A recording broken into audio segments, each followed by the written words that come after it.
3 सदस्यों की जांच टीम ने व्याप्त समस्याओं की जांच कर प्रतिवेदन बनाया। उकवा एकलव्य विद्यालय के छात्रावासों का प्रभार संभालेंगे KR बिसेन और लक्ष्मी गिरपुंजे। बालाघाट नगर पालिका में भाजपा का कब्जा बरकरार, 33 वार्डों में 18 में खिला कमल। और अनाज पर GST लगने से नाराज हुई जनता।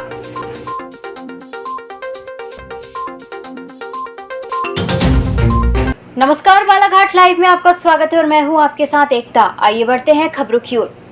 एकलव्य आदर्श आवासीय विद्यालय उकवा में अध्ययनरत छात्र छात्राओं द्वारा छात्रावास अधीक्षक की मनमानी और लापरवाही के चलते कक्षा 7वीं की छात्रा कुमारी प्रीत मरकाम पिता श्याम मरकाम निवासी जैतपुर की उपचार के अभाव में 16 जुलाई को मौत हो गई थी, जिस मुद्दे को लेकर धरना प्रदर्शन किया गया था। विद्यार्थियों की मांग को गंभीरता से लेते हुए जिला कलेक्टर गिरीश कुमार मिश्रा के निर्देश पर 3 सदस्यों की जाँच टीम गठित कर छात्रावास अधीक्षकों की कार्यप्रणाली की जानकारी मांगी गई, जहाँ दोनों ही छात्रावास अधीक्षक विजय मेश्राम बालक छात्रावास और चेतना गोंडा ने कन्या छात्रावास से हटाकर उनकी जगह KR बिसेन बालक छात्रावास और लक्ष्मी गिरपुंजे को कन्या छात्रावास का अतिरिक्त प्रभार सौंपा गया है। सर, अगर आंटी लोग बोलते हैं तो उनको डांटते हैं, हम बोलते हैं तो हमको डांटते हैं, टीचर्स को भी दबा के रखते हैं। सर, टीचर्स भी नहीं बोलते सर, कोई नहीं बोलता सर उनको। ऐसा क्यों?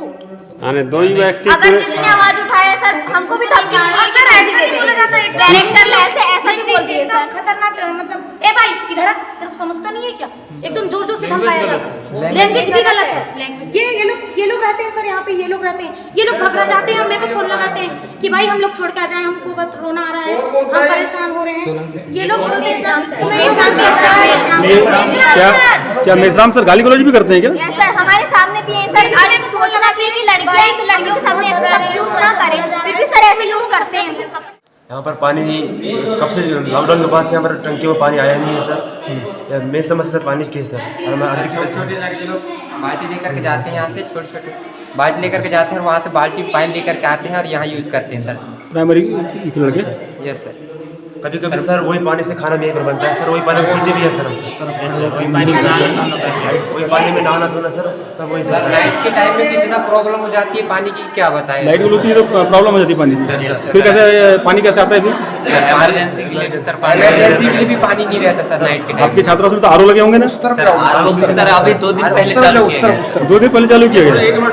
इससे पहले पानी आया सर, अभी चालू है? आज अभी तक बंद था सर 2 महीने हो गए सर, तब कोई सुधार नहीं किया गया। तो यहाँ पे मतलब कोई सुधार कुछ नहीं। सफाई भाई कर्मचारी यहाँ पे सर LCD कब से पड़ा? तो सफाई भाई कौन करता है यहाँ की? LCD बंद है, जिससे आपको बाहर की जानकारी कुछ नहीं मिलती। कब से बंद है? न्यूज भी आप नहीं देख सकते। हाँ, इस समूह का काम आपको कैसे मिला? ये हमको कलेक्टर से मिला है सर। कितना महीना हो गया इसको? इसको हमको यानी अप्रैल से मिला है। अप्रैल से जी। इसमें क्या कमीशन देना पड़ता है आपको? हाँ सर। किसको देते हो? ये सोलंकी सर को और क्या कहते हैं मेश्राम सर को। कितना कमीशन देते हो? 10% सर। मतलब 10%, मतलब 1 लाख अगर तुम्हारा बनता है 10,000 उनको? जी। तो अभी तक कितना दिए उनको? अभी एक किस्त में हमने 15,000 दिए, दूसरी किस्त में 23,000 दिए। 23,000 का है? वो भी यानी कि अप्रैल का 15,000 दिए। हाँ। और मई महीने में 23,000 दिए। 2 किस्त दे दियो? जी, 2 किस्त। इस महीने की किस्त कब दोगे? अभी तो हुआ नहीं सर ये पूरा।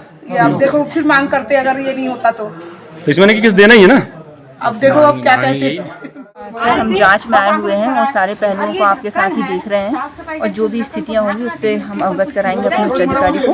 हमारी समिति बनी हुई है जिसमें हमारे यहाँ पर BDO हैं, महोबे सर हैं और साथ में मंडल संयोजक हैं बिलखरे सर। हम तीनों की संयुक्त जांच समिति यहाँ पे जांच कर रही है और हम अपना जो भी अभिमत होगा, जो भी समस्याएं हैं उसको उच्च स्तर पर कलेक्टर साहब को अवगत कराएं। बालाघाट में नगरीय निकाय चुनाव के द्वितीय चरण के 13 जुलाई को हुए मतदान का परिणाम 20 जुलाई को घोषित किया गया, जिसमें बालाघाट नगर पालिका के 33 वार्डों में भाजपा 18 सीट, कांग्रेस 11 और निर्दलीय 4 सीट पर विजयी हुई, जिससे लगातार नगर पालिका में भाजपा का कब्जा बरकरार है। मतगणना स्थानीय पॉलिटेक्निक कॉलेज में सुबह करीब 9:15 पर प्रारंभ हुई।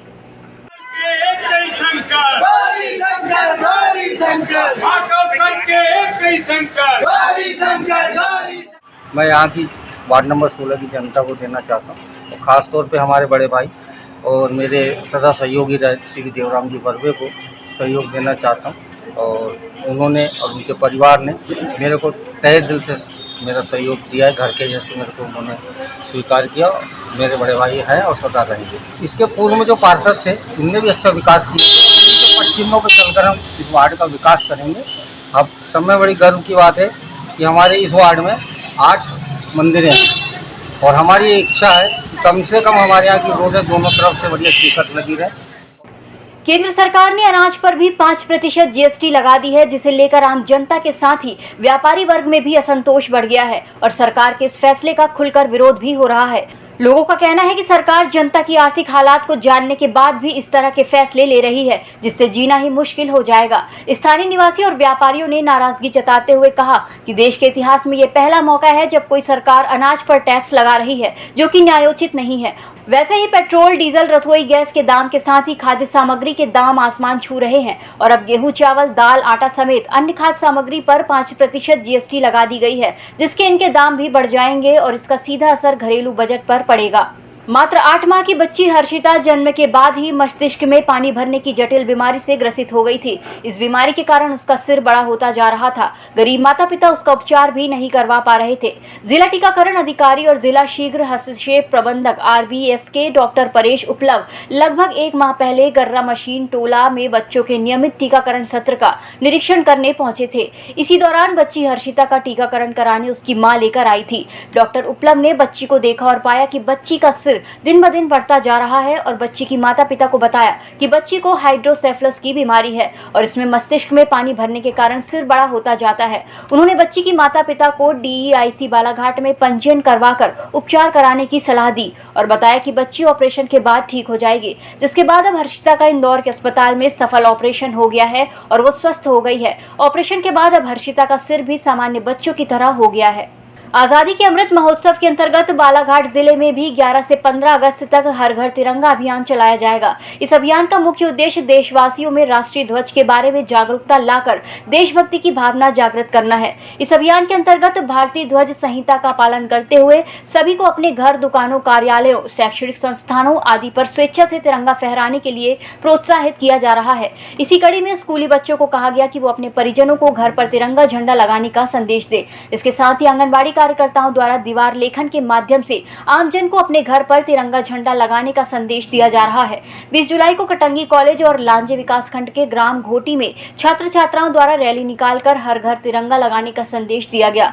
इसी प्रकार खैरलांजे विकासखंड के ग्राम खुर्सीपार में केनरा बैंक द्वारा आजीविका मिशन के समूहों का बचत खाता खोलने के साथ ही उन्हें हर घर तिरंगा अभियान में अपने घर पर तिरंगा झंडा लगाने की शपथ दिलाई गई। वारासिवनी थाना अंतर्गत ग्राम गर्रा और आसपास के गांव से चोरों द्वारा बैटरी चोरी करने के मामले में पुलिस ने चोरों को पकड़ने में सफलता प्राप्त की है। पुलिस ने चोरों के पास से करीब 30 नग बैटरी बरामद कर आरोपी ग्राम बहरई लालबर्रा निवासी विवेक को टांगले और उसके नाबालिग छोटे भाई के खिलाफ मामला कायम कर लिया है। हमारे पास 30 बैटरियां चोरी हुई थी, जिसमें से कुछ बैटरियों को उन्होंने अपने घर में और पास के जंगल में छुपा कर रखा था। साथ ही एक जुबेर रजा खान पिता रफीक खान वार्ड नंबर 4 रजा नगर बालाघाट का रहने वाला व्यक्ति है। इसको भी इनके द्वारा बैटरी बेचना बताया गया। रजा खान से 13 नग बैटरी टीवी और अन्य जो बैटरियाँ थी जो किराए की 13 नग तो उसके दुकान पर ही रखी हुई थी, साथ ही 5 बैटरियाँ उसने किराए पर भी चला रखी। इस बुलेटिन में फिलहाल इतना ही। नमस्कार।